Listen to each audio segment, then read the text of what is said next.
તમને ભરોસો જોઈએ એમાં, તમારી પ્રાર્થનામાં તમને ભરોસો હોવો જોઈએ, અને તમે જેની પ્રાર્થના કરો છો એમાં તમને અગાધ ભરોસો હોવો જોઈએ. દ્રઢયીન ચરનન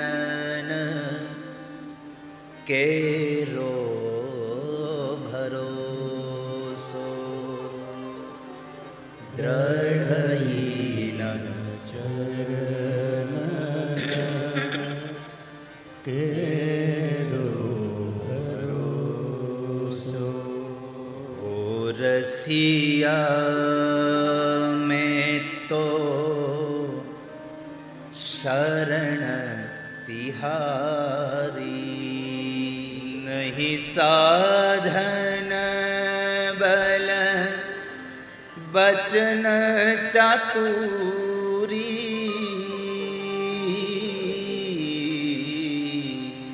એવું કોઈ બળ નથી, એવી કોઈ ચતુરાઈ નથી, એવું કોઈ સાધન નથી કે અમે તમને રાજી કરી શકીએ. પણ બસ અમારી પાસે તો એક જ સાધન છે, એક ભરોસો ચરણે ગિરધારે.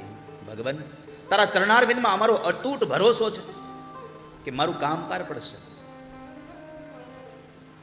અને તમને ભરોસો હોય ને તો એ ભરોસાનો ભાવ ન તૂટવા દેવાની જવાબદારી ભગવાનની છે. પણ તમને ભરોસો હોવો જોઈએ. શું થશે તમે એના ઉપર છોડી દો.